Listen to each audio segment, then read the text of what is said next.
Live from Fargo and serving you on TV, online, and on the go. This is Valley News Live at 5. We don't want to live like this. We want to be functional, and we don't want it to limit us. Recreational and medical marijuana have been hot topics in North Dakota. States, along with countries, are legalizing it. Even today, Canada started retail marijuana sales. If Measure 3 passes, women in North Dakota may have the option to use a wide variety of marijuana-infused products, including tampons. Valley News Team's Maddie Gels has spoke with one woman who says she will be using the product if it becomes illegal.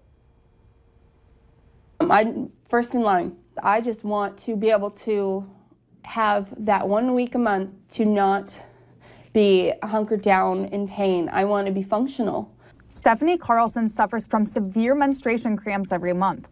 She says she even has to stay home from work. It gets so bad. On a monthly basis, I'm dealing not with 1 day of pain, 2 days of pain. It can be anywhere from 5 to 10 days of extreme pain. Foria is one company aimed to get women like Carlson the relief they need, not just for menstruational cramps, but for pelvic-related pain and lower back pain. Foria already sells suppository products in California and Colorado. And if Measure 3 passes in North Dakota this November, it could be sold here as well. If legalization were to happen, women like her, women like me, women like you, everybody, all women can have this option to not be in pain. Jason Johnson, an OBGYN, says inserting a marijuana-infused tampon has potential good aspects for pain, but it has a recreational side to it that may be unwanted.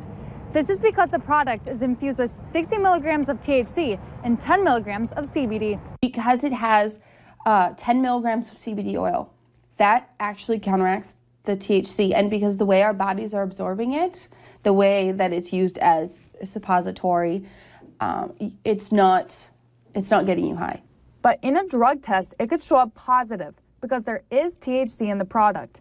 Johnson says using this product could cause a small chance of irritation, but Carlson says it's only used for a short period of time. To insert it 15 minutes, and people have been saying they notice it anywhere from 8 to 10 to 20 minutes to take effect, and then you move it and you use a normal tampon just like always.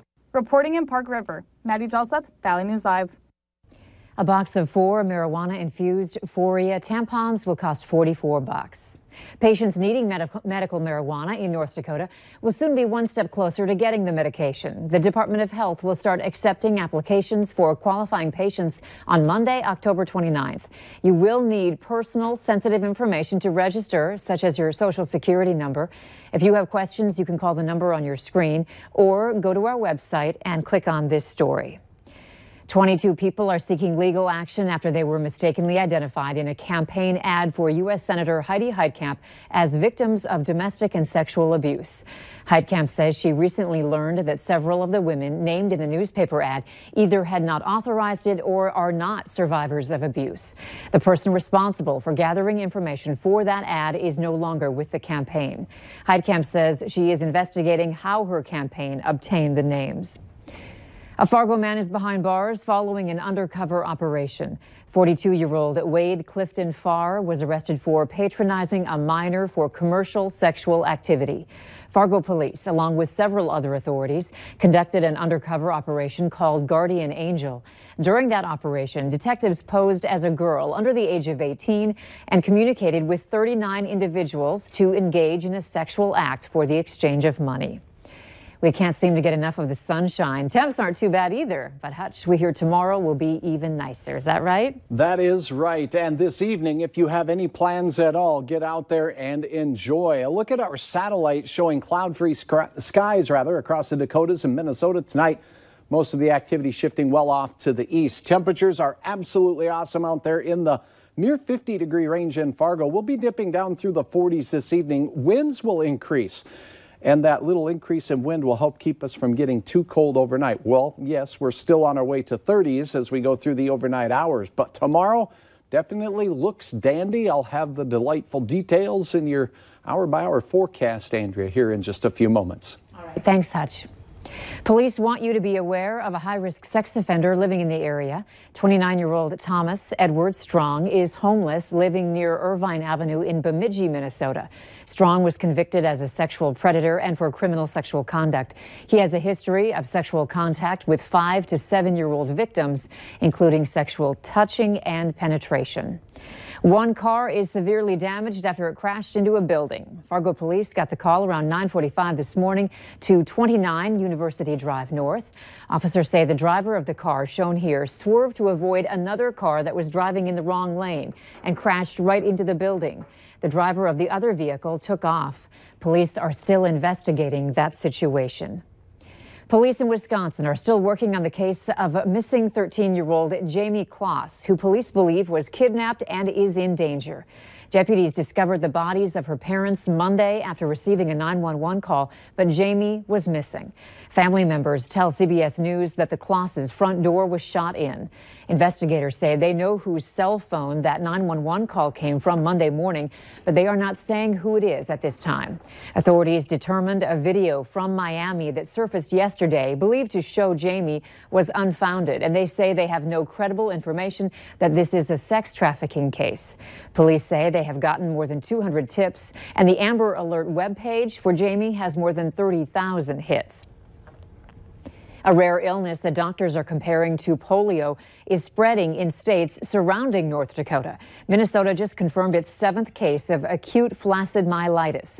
Valley News Team's Rose Itzkovitz has more on what exactly AFM is and what parents can do to prevent it in their kids.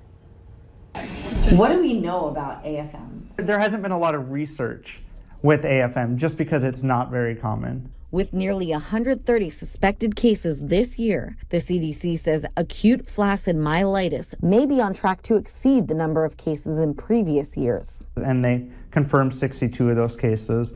And I know that Minnesota just had confirmed their 7th case. 90% of the cases are in those less than 18 years of age, so it is primarily a disease of children. The North Dakota Department of Health's Brenton Niesemeyer says children are more at risk for respiratory viruses. And they may not have the immune system like you and I or an adult would have. So what exactly is AFM? Doctors are comparing it to polio. Symptoms include, sudden muscle weakness. Maybe your child wants to stop using their arm or doesn't want to walk anymore. But it could be as simple as just feeling like the flu. But the cause of AFM is a bit more difficult to pinpoint. We're looking really broadly at any possible cause. So we're looking at anything that might be causing the AFM because our earlier investigations haven't revealed the cause. Though many diagnosed previously had a virus, like West Nile. It can be caused by viruses, can be caused by environmental factors, or possibly a genetic disorder. And since little is known about the disease, we don't know all preventative measures we can take. But here's what parents can do. Practice good hand hygiene, hand washing. Also, be up to date on flu and polio vaccines. And if you're traveling somewhere warm, wear that bug spray. With it being hard to diagnose and being so rare, if you or your child are exhibiting symptoms of AFM, the best advice we can give is just seek medical care. While it may be on the rise, the disease is still extremely rare, affecting just about 1 in a million. In Fargo, Rose Itzkovitz, Valley News Live.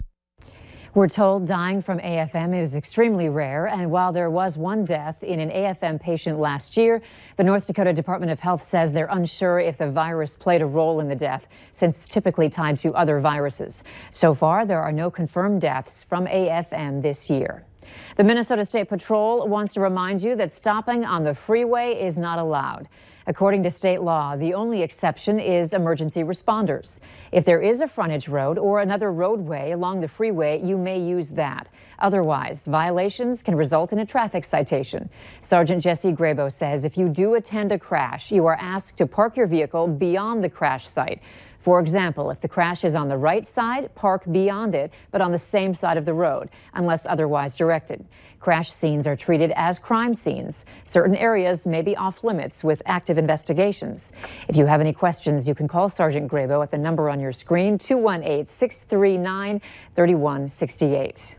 Today, the surprise of a lifetime for an NDSU student. Ashley Lane is the first recipient of Sanford Health's Military and Veterans Scholarship, and it's a lot of money, $5,000.